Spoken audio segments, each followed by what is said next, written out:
Donald Trump was singularly responsible for the deadly U.S. Capitol riot last month, and acquitting the former president could damage American democracy, lawmakers leading the impeachment case said Tuesday, a week before his Senate trial begins. Trump became the first U.S. president in history to be impeached twice when the House of Representatives charged him last month with inciting the mayhem inflicted by his followers when they invaded Congress on January 6. In a pre-trial brief, the House impeachment managers made their case for the Senate to convict, saying the American people should be protected against a president who provokes violence to subvert our democracy.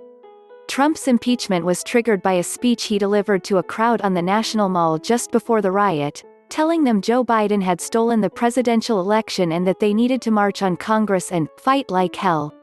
The mob stormed the Capitol, fatally wounded one police officer, wrecked furniture and forced terrified lawmakers and Vice President Mike Pence to hide, interrupting a ceremony to put the legal stamp on Biden's victory.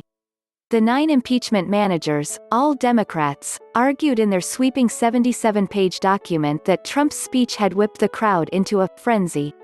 Trump, they said, is singularly responsible for the violence and destruction during the riot that left 5 people dead. In a grievous betrayal of his oath of office, President Trump incited a violent mob to attack the United States Capitol, wrote the lawmakers, led by Congressman Jamie Raskin. If provoking an insurrectionary riot against a joint session of Congress after losing an election is not an impeachable offense, it is hard to imagine what would be, the brief states. Failure to convict Trump would embolden future leaders to attempt to retain power by any and all means, and would suggest that there is no line a president cannot cross. No January exception. Although Trump was impeached on January 13, his term ended a week later, before the beginning of the Senate trial. The present proceedings are moot and thus a nullity, since the 45th president cannot be removed from an office he no longer occupies, Trump lawyers Bruce Castor and David Schoen wrote in their own brief outlining the case for the defense. They also said Trump's speech in Washington, and his repeated refusal to accept the election results, amounted to protected free speech. The president exercised his First Amendment right under the Constitution to express his belief that the election results were suspect, the lawyers wrote.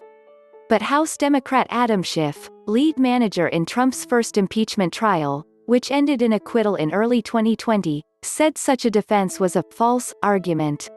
There is no First Amendment defense to ignoring and violating your constitutional duty, Schiff told MSNBC. Democrats also rejected the reasoning that Trump cannot be tried once out of office.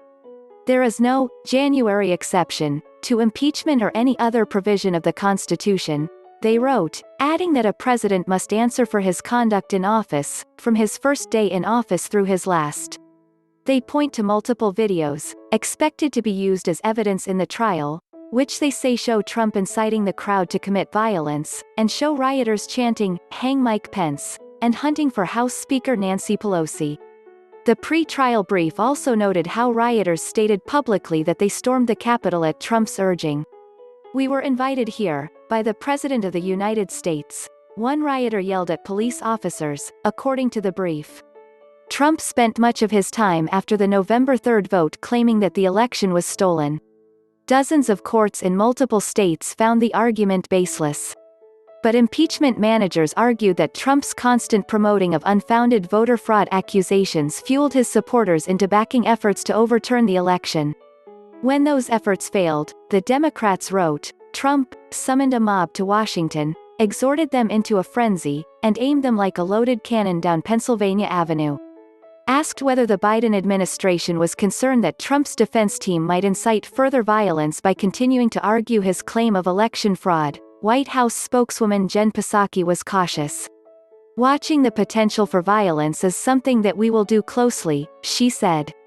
The Senate's 100 members take up the impeachment trial on February 9, and Democrats acknowledge a conviction is unlikely. With the chamber split 50-50, Democrats would need at least 17 Republicans to break with Trump in order to surpass the two-thirds threshold necessary for conviction. Should that occur, a subsequent vote would be held, with a simple majority required to ban Trump from holding public office in the future.